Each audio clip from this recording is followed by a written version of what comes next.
a contribuciones financieras del FinCit y del CONCITEC en al menos 3 proyectos y uno más que lo coge tangencialmente. Para hacer un breve resumen introductorio, la idea fundamental de este trabajo es cómo podemos aplicar las tecnologías de información y comunicación para diagnosticar enfermedades que son endémicas al país, a la región, y que acarrea al Estado un gasto tremendamente grande en lo que es curación y control, cuando podríamos eventualmente reducirlo utilizando estas nuevas tecnologías.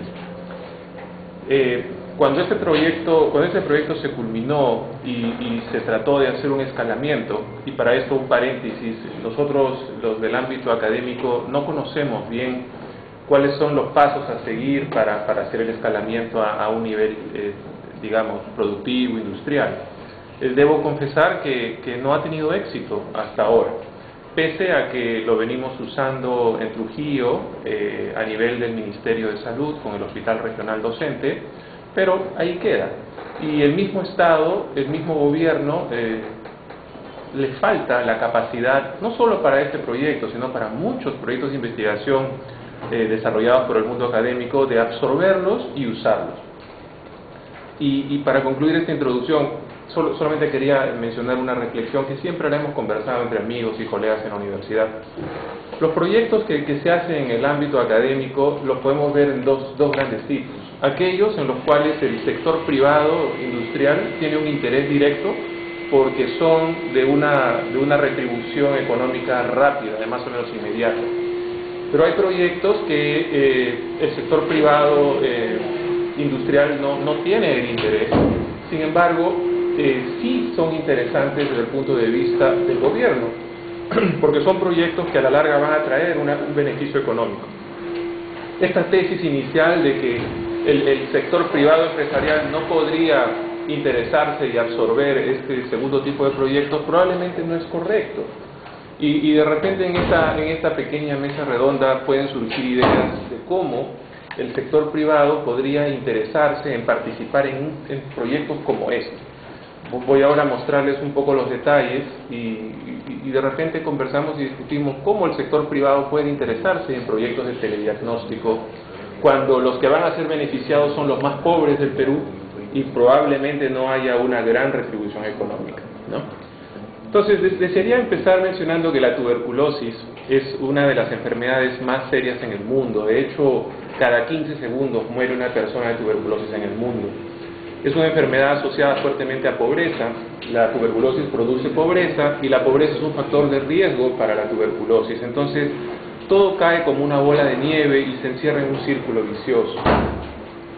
La tuberculosis está causada por un agente etiológico que es Mycobacterium tuberculosis. Es una bacteria que está en el ambiente. Si hay un paciente tosiendo, estornudando o simplemente hablando a nuestro alrededor, en pequeñas partículas de agua, de saliva microscópicas va a estar la bacteria. Nosotros la vamos a respirar. La bacteria va a llegar a los pulmones y va a movilizar al sistema inmunológico humano, el cual va a rodear al micobacterio. En ese momento se forma una estructura microscópica, un tejido llamado granuloma, en el cual hay un proceso de inflamación, se acidifica porque hay liberación de ácido láctico y la bacteria, de una manera estratégica muy interesante, apaga todas sus vías metabólicas y se hace la dormida. Teóricamente se duerme y puede vivir ahí en el granuloma por décadas. Tanto así que en promedio en el mundo 2 de cada 3 personas tienen la infección llamada latente, que es la micobacteria alojada en un granuloma. Probablemente en esta sala 8 de cada 10 tenemos micobacteria tuberculosis latente, y lo que está pasando es que nuestro sistema inmune lo tiene ahí contenido, ¿no? Nuestro sistema inmune lo contiene y evita que se manifieste de una forma clínica. Lo que pasa es que ante cualquier déficit del sistema inmune, de malnutrición, estrés, adicción a drogas, algún tratamiento inmunosupresor oncológico, VIH, etc., el sistema inmune se deprime y la bacteria se activa y se empieza a aparecer la enfermedad clínica como la conocemos. En el mundo, tuberculosis causa el mayor número de muertes atribuidas a una infección. Y en el Perú, la tuberculosis se concentra básicamente en las grandes ciudades, y dentro de las grandes ciudades se concentra en bolsones. No tiene una distribución geográfica uniforme, sino por el contrario hay clústeres. Lima acarrea casi el 75% de los casos de tuberculosis del país, y dentro de Lima, las zonas de mayor concentración son Lima Norte, Caraballo, el Cerro San Cosme, el Cerro El Pino, la zona de Gambetta Alta y Gambetta Baja. Entonces, ahí es donde tenemos el mayor número de casos de tuberculosis. Algo que está amenazando a todas las estrategias en el mundo es la aparición de las llamadas cepas extremadamente resistentes. Ya habíamos oído hablar de las cepas de tuberculosis multidrogo resistentes, estas que son resistentes a los dos fármacos más importantes, rifampicina y soniazida, y ahora ya estamos enfrentándonos a cepas que tienen resistencia a 10, 15, 20 antibióticos. Y están creciendo debido a que la tuberculosis no logra ser controlada. Tal es así que, digamos, ya se ve como una amenaza mundial y la tuberculosis es considerada como una enfermedad reemergente. Las estrategias para controlar la tuberculosis es vacunas, que por cierto la BCG que todos conocemos no es una vacuna efectiva, ya está demostrado, no existe hasta el día de hoy una vacuna efectiva para tuberculosis. Necesitamos desarrollar nuevas drogas antituberculosas, los niveles de resistencia a drogas ya están altísimos. Piracinamida, por ejemplo, la única droga capaz de matar a la bacteria en el estado latente, en el año 2002 el nivel de resistencia era 30%, hoy día está en el 55% de resistencia. De aquí a 10 años estará cerca del 80% de resistencia, y si extrapolamos de aquí a 25 años, todas las cepas estarían siendo resistentes a piracinamida y no tendríamos capacidad de matar a la bacteria latente. Es porque muta, efectivamente, y hay una selección natural, ¿no? Las cepas resistentes tienen mayor posibilidad de perdurar y fijarse en el medio ambiente, en la población. Y el tercer punto es que necesitamos disponer de métodos rápidos, simples, económicos y efectivos para diagnosticar la enfermedad y para determinar resistencia a drogas. Y este es el punto al cual la charla se concentra. De encontrar un método, digo en este caso asistido por las tecnologías de información y comunicación, para hacer un diagnóstico efectivo y rápido de esta enfermedad. Solo para motivarlos un poquito y comprendamos cuál es el gran problema de un esquema de tratamiento antituberculoso. Si tenemos un paciente nuevo, antes del 2001, y hubo esta estrategia, luego a partir del marzo del 2001 cambió.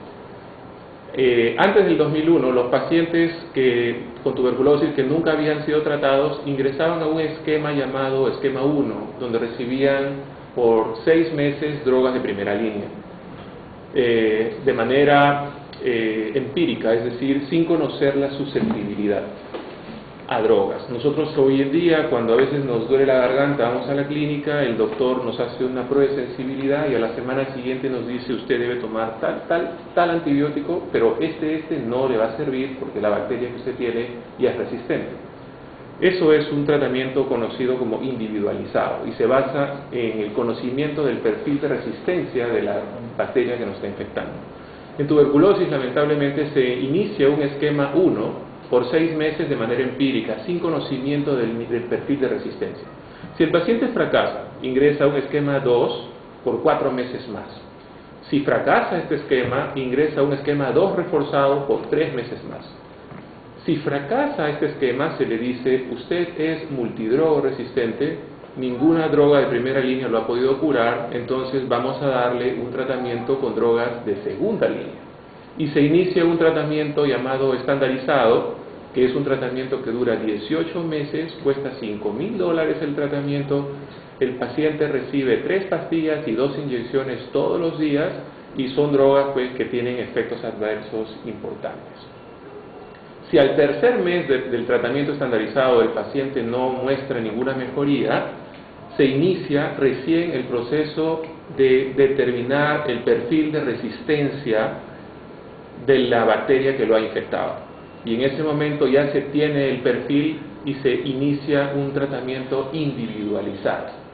Pero fíjense, han transcurrido casi 15 meses desde la detección de la enfermedad hasta iniciar un tratamiento individualizado. Primer problema. Segundo problema, para iniciar el tratamiento de drogas de segunda línea, es decir, para reconocer que el paciente es multidrogo resistente, se tuvo que esperar 12 meses ofreciéndole tratamientos empíricos con drogas de primera línea.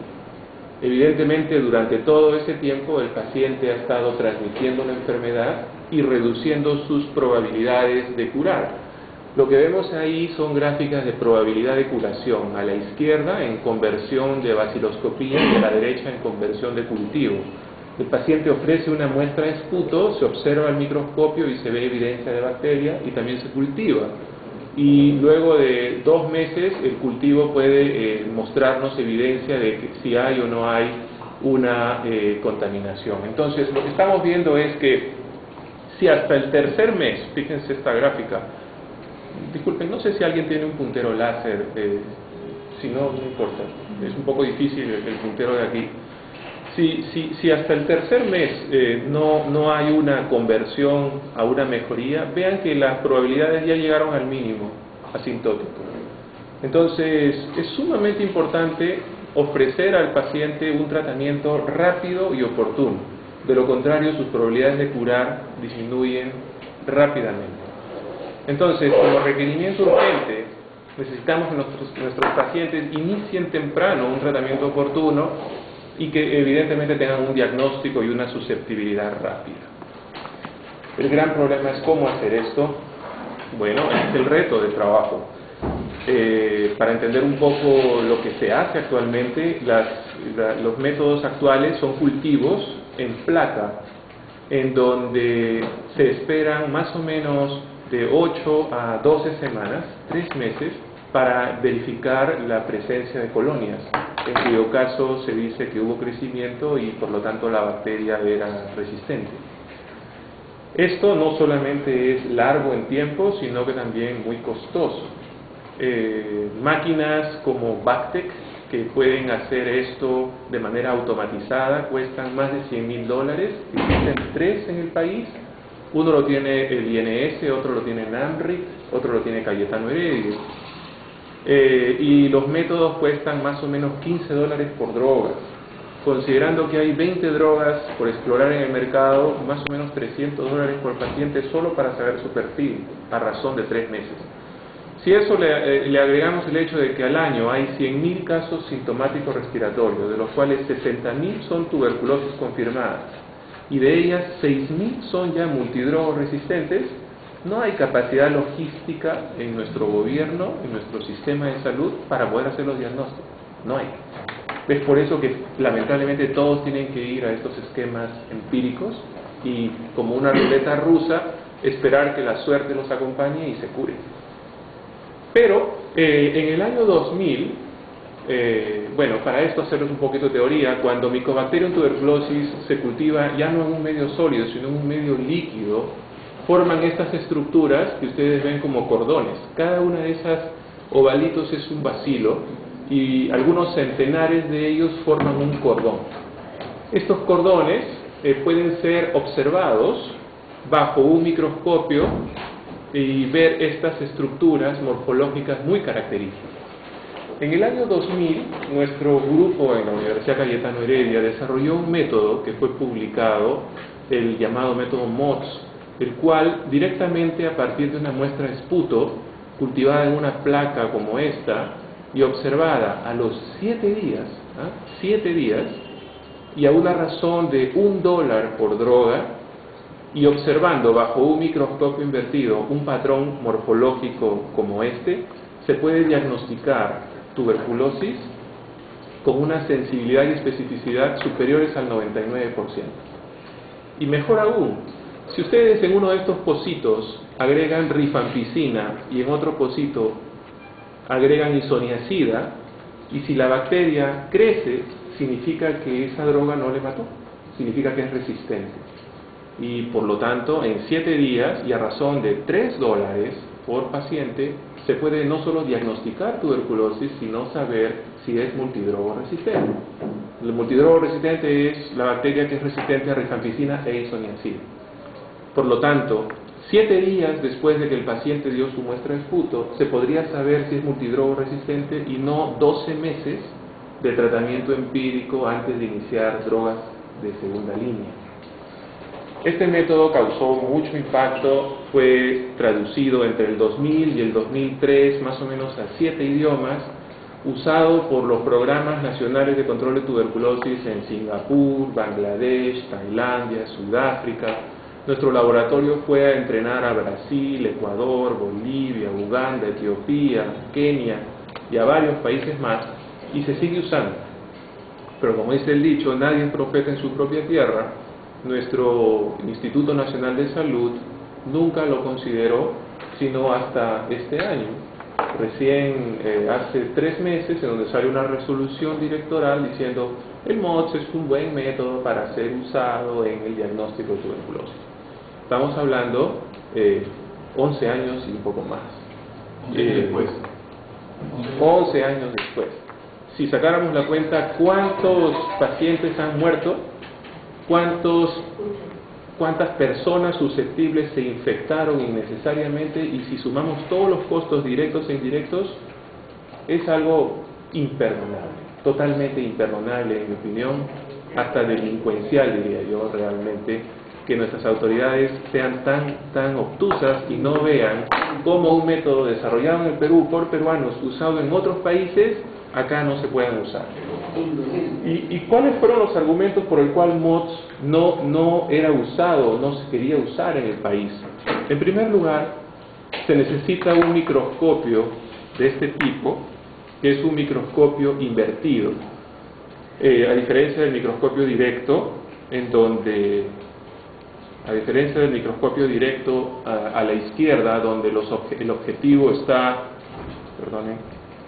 en donde el objetivo está en la parte superior, en el microscopio invertido está abajo, y lo que pasa es que esta placa es medio líquido y toda la tapa está condensada, entonces no hay forma de ver desde arriba, hay que mirar desde abajo. Este equipo de microscopio invertido es caro. En su época, en el año 2000, pasaba los $20,000. En el año 2008, ¿cuánto? Pasaba los $20,000. Nada pues. Bueno, sí, suena nada, pero para teniendo en cuenta que hay más o menos 3.000 centros de salud en el país, etcétera. Pero esos $20,000 en el año 2008 los redujimos a $500. Y con una capacidad de diagnóstico remoto, poniéndole un sistema digital, usando internet y telefonía celular. Y aún así, nada. Entonces, en el año 2008, cuando iniciamos el estudio financiado por FINCIT y en el 2009 por un CONCITEC PROCIF-PROCOM, este equipo ya estaba costando alrededor de $9,000. Pero no solamente es el equipo en sí lo que se necesita, sino a esta señorita o a un técnico humano entrenado en reconocer estos patrones morfológicos que vemos acá. Si entrenamos a un equipo de técnicos, la experiencia ha sido de que, dado que el Ministerio de Salud permanentemente hace rotar a su personal técnico, entonces el entrenamiento que se ofrece a un grupo se diluye y pierde calidad cuando ellos transmiten a otros y así sucesivamente, lamentablemente. Entonces, por un lado se necesita un hardware caro y por otro lado se necesita la presencia de un ser humano allí. Entonces, sí, el MOTS es bueno, tiene sus ventajas, pero también tiene desventajas, ¿no? Las ventajas es que es rápido, bajo costo, y sus desventajas es que se necesita un humano para hacer el reconocimiento especializado y se necesita un microscopio invertido, que es una pieza de equipo, llamémoslo entre comillas, costosa, ¿no? Entonces, nuestro trabajo lo que trata de hacer es un poco atenuar esas dos desventajas, y para eso, en lugar de disponer de una persona humana entrenada, desarrollamos un algoritmo matemático que de manera automática, computacionalmente, puede analizar una imagen digital fotográfica. Y construimos un prototipo de un microscopio invertido digital con capacidad de transmitir remotamente imágenes a un servidor de bajo costo. Evidentemente el prototipo de un microscopio invertido es algo tan simple como poner una óptica debajo. De hecho, uno puede agarrar un microscopio normal y simplemente darle la vuelta y poner la placa arriba y observar desde abajo. Pero nadie va a querer tener una placa de un cultivo de mods sobre su cara, evidentemente, entonces no es práctico, pero digamos, podría suceder. Pero en vez de poner nuestra cara, ¿por qué no ponemos una cámara digital conectado a un monitor y bueno, podemos observar las imágenes? Y así empezamos a construir varios diseños, ¿no? Acá, por ejemplo, sostenido de un brazo, tenemos la placa MODS. Aquí está un arreglo óptico clásico, un objetivo de 10x, un ocular de 10x y un sistema de digitalización. Bonito, funciona, no es algo robusto que podamos distribuir, pero el principio básico funciona. Para hacerlo un poco más compacto, este microscopio lo vende la compañía Mattel, que hace estos juguetes, y vale $70. Y si nosotros lo cogemos y le damos la vuelta y ponemos una fuente de luz arriba y la placa al medio, igualmente funciona. Luego fuimos a Radio Shack, compramos un microscopio de 40 soles, ustedes de repente lo han visto, han jugado con sus hijos, estos chiquitos de bolsillo. Lo adaptamos a un sistema de digitalización y también funciona. El problema es que al ser tan barato, sus lentes son acrílicas y no de vidrio y se estropean rápidamente. Luego llegamos a Wilson y vimos esta cámara digital de $75, marca Genius, China, de 5 megapíxeles. Si nosotros le quitamos el componente CCD y lo sacamos a través de un cable y esto lo ponemos en la parte baja, podemos observar las imágenes en esta pantallita. Y bueno, con eso empezamos a construir un primer prototipo y llegamos a esto. Este es uno de los productos finales que se entregó en el proyecto FinCIP del 2008. Como ven, en esta plataforma se pone la placa MODS, acá está la cámara Genius, su pantallita en donde vemos el cable y el sensor óptico se enchufa mecánicamente en este objetivo. Y como fuente de luz, una simple lámpara dicroica. Este trabajo, bueno, lo publicamos en PLOS ONE en su debido momento y demostramos que no le envidia absolutamente nada a un microscopio invertido Olympus que pues puede costar $8.000 a $10.000. Y esto acá hay una inversión de aproximadamente entre $500 y $700. La ventaja de que al tener una cámara digital es de que las fotos las podemos capturar en la memoria SD. Y luego, esa memoria SD la ponemos a un celular o a una laptop y las podemos transmitir por internet o por telefonía celular a algún lugar en donde haya ya sea un ser humano allí que pueda leer las imágenes y hacer su diagnóstico, o mejor aún, un software experto que lo haga en tiempo real en cualquier momento del día. Bueno, esta fue la publicación. Entonces, esa era la segunda parte del proyecto, desarrollar un software que a partir de una imagen digital como esta pueda reconocer los patrones morfológicos y hacer un diagnóstico con una buena sensibilidad y especificidad. Y bueno, eso es lo que se hizo. Voy a ir rápido porque son detalles ya matemáticos, morfológicos, pero fíjense, cuando un cultivo MODS se cultiva en los 2 o 3 primeros días, esto es lo que se observa. Entre el día 7 y 10 se observa esto, pasados los 10 días se observa esto. Solo tenemos una ventana entre el día 7 y el día 10 para poder reconocer tuberculosis, ya que el de arriba y el de abajo se puede confundir con cualquier otra contaminación que pueda haber, incluso en una muestra sana de esputo. Entonces, necesitamos tener el cuidado y observar durante la ventana ideal de observación. Eso está reportado y lo sabemos. Y esta estructura es el característico cordón de Mycobacterium tuberculosis, el cual un ojo humano identifica 5 características morfológicas que lo hacen único para Mycobacterium tuberculosis. Sus extremos son puntiagudos, tiene una longitud de un tamaño medio, no es ni muy chiquito ni muy grande, igualmente un espesor, Existe un patrón de refracción en donde hay una mayor iluminación en el eje del cordón y tiene una forma sinuosa, como si fuera serpenteante. Estas características ya las sabían las personas que desarrollaron el MOTS. Voy a decir su nombre, Luz Caviedes. Ella en el año 99 desarrolló un poco por accidente el MOTS. No se dio cuenta que había dejado una muestra en cultivo líquido, decide observarla y observó un patrón que le llamó la atención, y cuando lo reproduce ve que esto es robusto, ¿no? Y así empezó toda la historia. Entonces, a partir de una foto digital tomada con ese microscopio que les he mostrado, que luce así, se hace todo un proceso matemático. Primero se identifican bordes, objetos, y bueno, no voy a ir a los detalles. Se hace todo un procesamiento y se tiene finalmente la capacidad de hacer un diagnóstico con una sensibilidad, fíjense, de 99.7 y una especificidad de 99.4. Estas cifras son muy altas realmente para una prueba de diagnóstico, y es algo que llama la atención, y se puede realizar en apenas 30 segundos en una computadora personal de un tipo, en ese entonces, una Pentium 4 Dual Core. Hoy en día con las Core i7 o con los procesadores CUDA, pues los tiempos pueden reducirse a fracciones de segundo. Hay otras bacterias que pueden crecer de manera atípica, Mycobacterium kansasi, por ejemplo, o Mycobacterium avium, o Mycobacterium chelonae. No son comunes, pero en personas que tienen un grado de inmunosupresión se encuentran. El algoritmo que desarrollamos puede diferenciarlos con una importante especificidad. El más bajo es kansasi, ustedes pueden apreciar, es el que más puede confundirse con Mycobacterium tuberculosis. La diferencia es que kansasi tiene en sus bordes como si fueran unas vellosidades, unos pelitos que no lo tiene Mycobacterium tuberculosis, ¿no?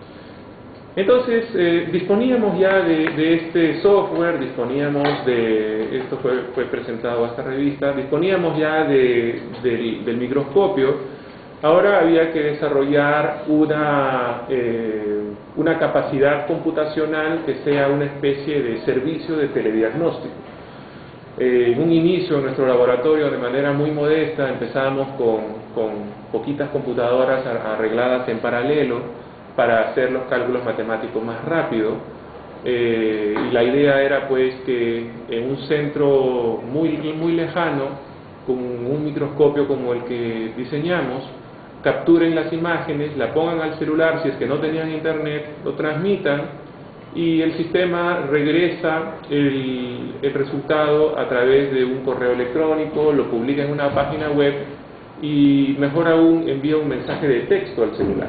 Todo eso dentro de un minuto después de que el técnico quien hizo tomó la foto y la envió lo haya realizado, ¿no? Entonces, menos de un minuto ya tenía en su celular un mensaje de texto con el diagnóstico, de modo que esa misma tarde el médico tratante podía decir: ok, usted necesita un tratamiento con drogas de segunda línea.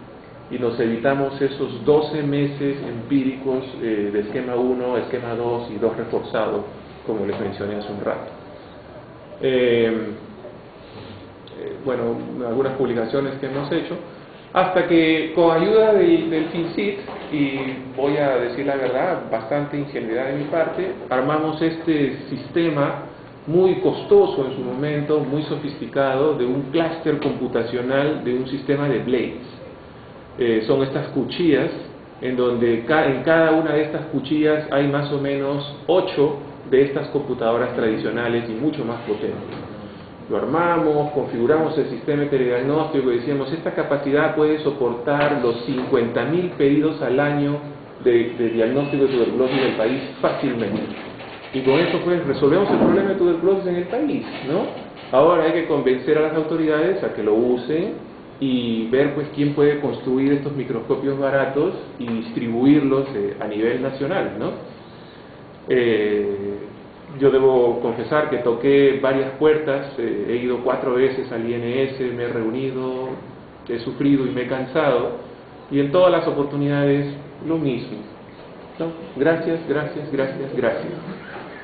Y la verdad, pues, el investigador no tiene esa visión de empresa. Nosotros llegamos hasta un nivel y decimos, bueno, les dejamos esto, ahora que alguien lo tome y lo lleve a una escala superior, ¿no? Para que se utilice.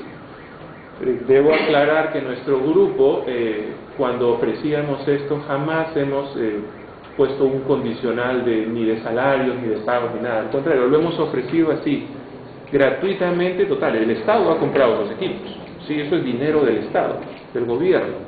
Está en mi laboratorio ya, sigue ahí. Evidentemente no lo usamos para esto, estamos haciendo modelamientos estructurales para desarrollar vacunas. Le estamos dando uso, pero no a lo que se comprometió originalmente.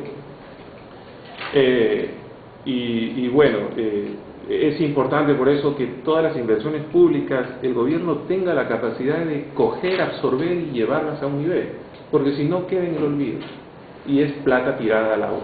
Es plata tirada al agua, ¿no? Ahí hay mucha inversión que no se usa para lo que se debería y da pena realmente. Cada vez que paso y lo veo, bueno, estoy feliz porque lo usamos para otras cosas, pero para lo que originalmente se desarrolló, da pena. Para hacer las cosas un poquito más automatizadas, y aunque esto ya no es una solución barata, construimos una máquina automática. Este es el prototipo. Lo que vemos aquí es un sistema de 3 motores a paso, para mover en el eje X, para mover en el eje Y, y este de aquí que lo mueve en el eje Z. Acá está el sistema óptico, el objetivo de 10X, el ocular y la cámara, y todo el sistema electrónico de control. Luego esto se montó en este aparato. Acá hay un foco dicroico de 3 soles, aquí está la placa MOS, como pueden ver ustedes, el sistema de control, y todo esto conectado a una computadora que hace que el sistema óptico de posicionamiento se mueva en todos los 24 pozos de la placa, lea y en cada caso haga un autoenfoque y se mueve en el eje Z. Captura la imagen digitalmente, la envía a la computadora hace rápidamente, en menos de 20 segundos, su análisis y salta al siguiente campo. Y así puede barrer todos los pozos y, digamos, se puede procesar toda una placa de manera inmediata. No es económico, los motores a paso son caros, la tecnología ahí es cara, más o menos la inversión en partes y piezas sin costos adicionales aquí es más o menos de $11.000 a $12.000. ¿Cuánto cuesta un tratamiento de un paciente por 5 años? Un tratamiento de un paciente... No, si lo comparas con lo que significa un paciente... yo solamente dije la cifra de $5.000 para el tratamiento estandarizado. Por eso. Pero lo que cuesta un tratamiento individualizado puede superar los $12.000. Y ya no, barato? por supuesto, en esa escala, ¿no? Evidentemente, sí. ¿Esto está pensado para analizar 24 diferentes muestras de 24 diferentes pacientes? No. 24 pozos es el número total de la placa, ¿no? Son 24 pacientes. Son 8 pacientes porque cada paciente va a tener su placa control, una con rifampicina y otra con isoniazida. Ah, ok. 8 pacientes. 8 pacientes y podemos saber si son multidroga resistentes, ¿no? Y esto es tan simple como que me voy a mi computadora, porque desarrollamos todo un software de control para esto. Me voy a mi computadora, aprieto un botón y regreso, ¿no? Debemos reconocer que todavía este prototipo tiene la gran limitación del tiempo. Se está demorando más o menos entre 4 a 5 horas por placa. Pero hoy en día, 4 años después, tenemos cámaras de digitalización que llegan a 50 megapíxeles, con lo cual el tiempo podría reducirse a menos de 40 minutos por placa.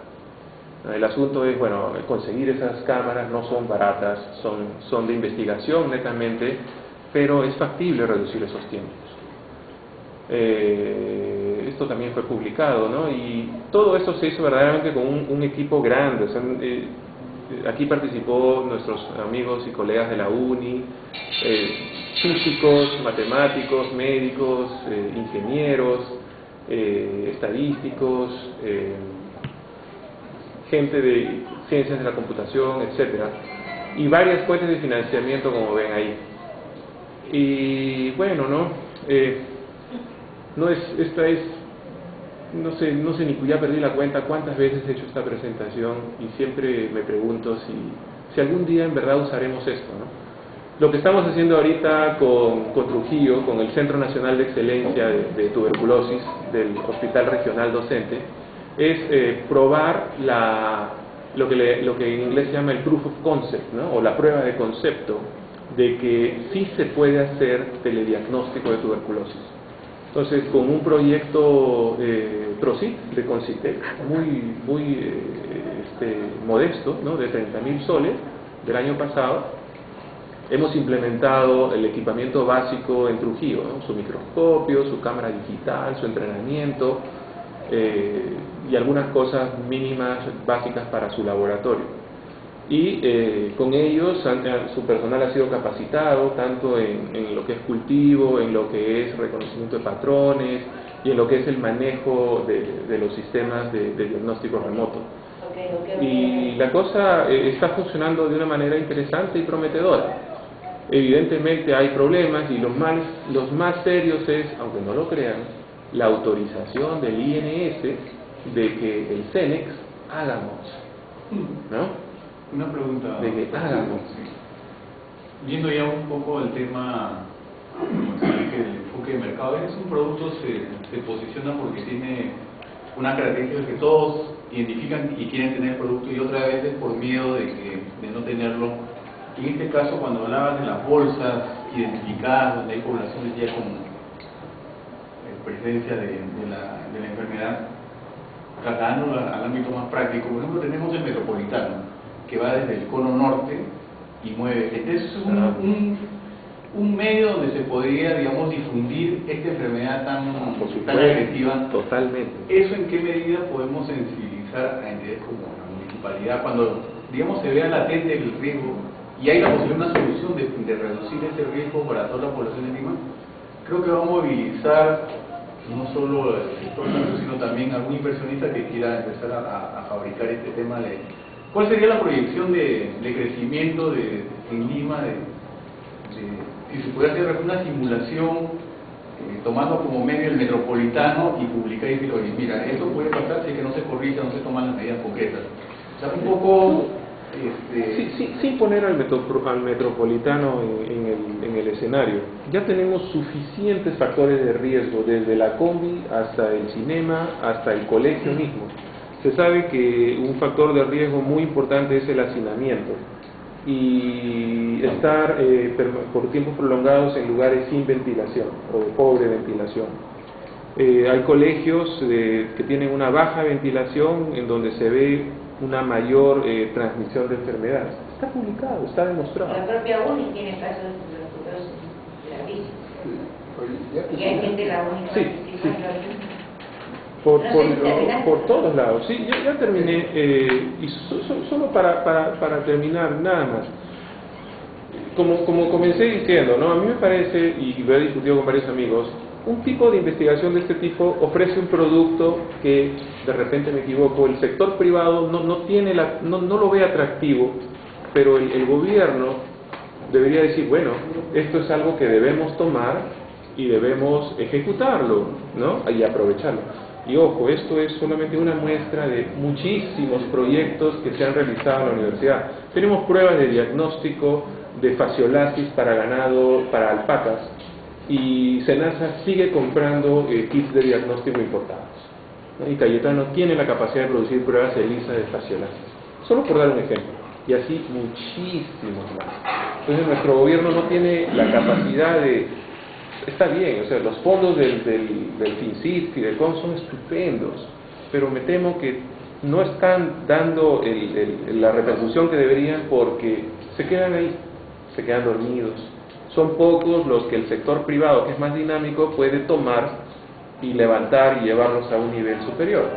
Pero otros, que son la gran mayoría de investigación básica, y especialmente aquellos relacionados a salud, no se ven tan atractivos, ¿no? Tuberculosis es una enfermedad de los más pobres.